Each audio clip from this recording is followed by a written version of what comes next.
What's going on YouTube? GrimMarowak here. Today we've got a video about my predictions for Sun and Moon. In the comments below I'd like to hear your side and your predictions of Sun and Moon and what you think is a possibility, but this is just what I've had on my mind. Actually, I was not even thinking about doing one of these videos until about 2 a.m. this morning when I couldn't sleep and I thought of... I don't even know how to put into words. Just something that could be a possibility in Sun and Moon, and I drew it out and I scanned it in. So I'll be editing it and putting what I drew in the video and in this corner, and that's why I'm off centered, because I'm going to be putting stuff over here in a short little while. So yeah, today is just about my predictions for Sun and Moon. We're going to cover topics such as the generation, whether it's a continuation of Kalos or if it's Gen 7. We're also going to talk about the possibility of doing a crossover region, like we did in Silver and Gold and Crystal, Heart Gold and Soul Silver, being able to travel back and forth between regions. I feel like that would be a definite possibility. I'm not going to say that it's for sure going to happen, but it's a pretty good possibility. We're also going to talk about Solrock and Lunatone. Oddly enough, I know that they're kind of Pokemon that aren't really focused on very much, but I feel like that could have some sort of importance to the game, considering they are the Moon and Sun Pokemon. And we're also going to talk about other Mega Pokemon possibilities that I've had in my mind. So first we're going to talk about the generation. I don't know what to think on this matter, whether it's a Gen 7 game or if it's a continuation of some sort of Kalos. And the only reason I say that is because of the Zygarde thing that has been happening recently.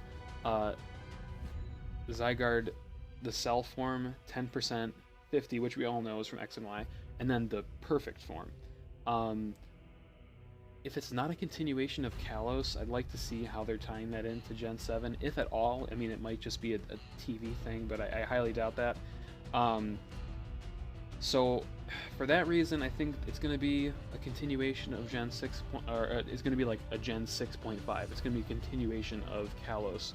And whether or not it's in the Kalos region, I feel like somehow it's going to tie into it. So it could be a Gen 7 game in the sense that it's in a new region and we're going to get new Pokemon, but I also feel like it could be a crossover going back to Kalos as like part of the story, and that's where the Zygarde thing would come into effect. So yeah, that's kind of what I've been thinking about the generation sort of situation with the new games that are coming out, and I can't wait for them. I'm so excited. Okay, so yeah, the next one, dual region possibilities. And by dual, I don't necessarily mean two, I just mean like a number. I'm not positive, but I think in the trailer for Sun and Moon, and when they were going through like all of the years of the Pokemon games, they were talking about how it's all going to come together in 2016. Now, the way I thought of that was, and I think there was someone else on YouTube that did this as well, somehow I feel like they're going to tie in all of the regions. It's like I said, it's a possibility. Like,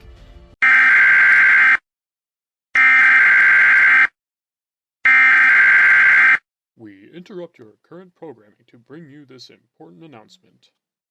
Alright guys, so after I recorded this video, I went back and I reviewed the video for the Sun and Moon, like their announcement for it. I rewatched the announcement and I did in fact get that correct. They did say that it was coming all together in 2016. So watch this brief couple second clip so you understand what I'm saying, and then we'll get back to what you were previously watching. Enjoy, guys. 1996, 1999, 2002, 2006, 2010, 2013, and in 2016. It all comes together in an all-new Pokemon adventure. Pokemon Sun and Pokemon Moon.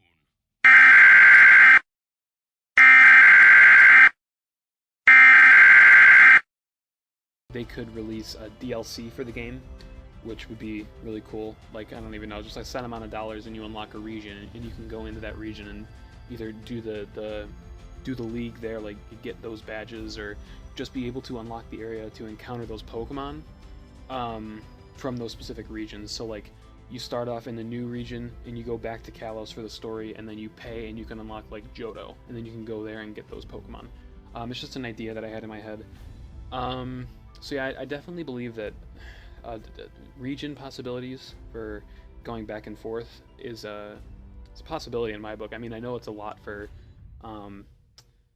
Pokemon, the company to do, especially the game it's such a vast and expansive game that like it'd be difficult to do that, but I feel like if anybody could do that, it's Nintendo.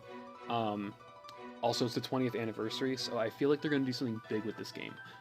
Whether or not it's tying back with all of the past generations, I feel like they're going to do something. So if it is just a dual region, like a crossover, so like the new region in Kalos, I feel like they could do that, and they might do something like that because it's the 20th anniversary. So yeah, the other thing that I want to talk about was the Solrock and Lunatone situation that I was thinking about. Now, in this corner right here, I'll have a picture pop up of the sketches that I did, but I feel like for Sun and Moon, something is going to happen with those Pokemon, Lunatone and Solrock. Whether or not it's what I'm thinking that they might do, but I'm definitely thinking that it's a possibility of something like that. So the picture that will be up here, I don't know, it probably already is up here, is a sketch that I did. I don't know if anybody else designed something like that, but this was like my idea. This could act as either a Mega Evolution for Solrock and Lunatone, just an evolution of Solrock and Lunatone, or a primal reversion like they did with Kyogre and Groudon in Alpha Sapphire and Omega Ruby. Now, I'm not saying for sure they're going to do this. Again, I don't know. These are just my ideas. But it'd be interesting to see what they do. And alongside of that, new typings, they might be introducing. I feel like, I don't know, Sun and Moon is such a... You know, I mean, when you look at the games, they're like colors. It's like fire red, leaf green, yellow, red, blue. And then there's black and white. I mean, I know there's like diamond and pearl and ruby and sapphire, so there's like gems in it as well. But Sun and Moon is like completely different. And I know so is X and Y, just because it's like the letters of the alphabet. I don't know, I feel like Sun and Moon, it's a great title. They're great titles for the Pokemon series, but I feel like it's going to be something different. So like they might introduce either, I don't know if these are like going to be the names, but they might introduce like a Sun type or a Moon type. And then Mega Evolutions, they could get their Solrockite or Lunatonite. Sorry, my voice is starting to go. The video's not going to be that long. It's going to be a couple more minutes. I don't want to take too much of your time up. So yeah, that's what I was thinking. And the sketches, I don't want to go into too big of a description of it, but like, so Lunatone, whether or not it's an evolution, primal reversion, or Mega Evolution, it's going to have two planetoid objects or moons orbiting it with other rocks and such. And then the Solrock is going to be somewhat similar. The spikes on it that form like the sun shape break off, and underneath it, it like exposes light from the inside, and they can rotate around him as well in a circular motion. Those are just the ideas that I had. I've just been thinking. Also, other Mega Evolution possibilities. I think, now this might be a long shot, but I think they might do Mega Evolutions of... Well, okay, honestly, I'm almost positive they're going to do Flygon because of the demand by the consumers of the game. Like, no reason why Flygon should not have a Mega Evolution in this game. He should have had it in Omega Ruby and Alpha Sapphire, if not X and Y, because everybody was expecting it. And the only thing they could come up with was that they couldn't come up with a good enough design for a Mega Flygon. I can feel my voice going, oh my gosh. So, I'm sorry about that. So yeah, I definitely think Flygon is going to get it, but this is my long shot. This is what I'm thinking. They gave Beedrill a Mega Evolution in Omega Ruby and Alpha Sapphire. What if they gave Butterfree a Mega Evolution, and they made it a fairy bug type? Now, I know that that would be, like, not too good of a pairing, but it would also be the only fairy bug type in the game. and they could do other like they could like change the ability. And you know, so I'm playing through I got the yellow virtual console on my 3DS, and I've been playing through it, and this might sound a little strange, but Butterfree is like the only Pokemon that I've been using, period. It has almost swept the first 7 gyms, and I just got to the 8th gym. I haven't been playing it that much. But yeah, Butterfree, I don't know what it is about it in that game, but it's ridiculous. So yeah, I definitely think that, in my opinion, it would be awesome if there was a Butterfree Mega Evolution. Again, I know it's a long shot, but I don't know. I think it'd be pretty cool. Also, any pictures that I put up here in here, I'll have the link to them in the description. If it comes from like DeviantArt or something like that. If not, then there just won't be a picture there, and you're gonna see a random guy sitting on the right side of his webcam because there's nothing to put up there. But yeah, I just think that Butterfree could be a definite possibility. I mean, literally any Pokemon is a possibility, and I feel like eventually we'll get around to most Pokemon, if not all, by going through the games. But I think Butterfree could have a shot. I mean, if you raise its special attack and its speed with its Mega Evolution, or maybe its bulkiness, its defensiveness, it could definitely make for a good competitive Pokemon. Like Beedrill, they raised his attack and speed, and he is ridiculous. I love using Mega Beedrill. Sorry, I can't talk today. Also, they did Gen 1 starters, or they did the Gen 1 starters as Mega Evolutions in X and Y, and they did the Gen 3 starters when they redid Ruby and Sapphire, which was good because, I mean, it's Ruby and Sapphire, so of course, why wouldn't you give those starters their Mega Evolutions? But I believe that in this next game, and in these next games that come out, we're gonna get Mega Evolutions of either the Gen 2 starters or the Gen 4 starters. Now, I don't think that they'll go Gen 5 yet, but I mean that's a possibility too because they don't have they don't have Mega Evolutions.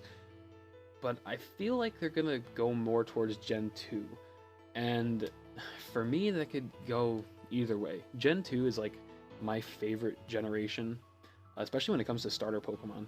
I don't know how they would improve upon Typhlosion or Feraligatr, and it could go either way. They could either make them really, really cool looking, or they could ruin their design. So I don't know if I necessarily want Gen 2 Mega Evolutions yet for their starter Pokemon, but I wouldn't be against it either, because I mean, if push comes to shove, I just won't use their Mega Evolutions. Actually, that's not even true. I might still use them depending on how good they are. But yeah, I just feel like we're going to get some generation starters as Mega Evolutions, and I feel like it's going to be Gen 2 over any other generation for now, and then Gen 4 and 5 will come later, and then obviously Gen 6 when it comes down the line, even that, just that far. So yeah, I guess that really covers all I wanted to talk about in this episode. Depending on when you guys see this, there will be the start of my yellow randomizer coming in 2 days, I believe. It's starting on Monday, so if you guys are watching this before, stay tuned for that. So I just want to thank you guys for sticking around, listening to my opinions. Again, leave your opinions and your thoughts in the comments below. Leave a like, subscribe if you feel you enjoyed the output, what you got from this video.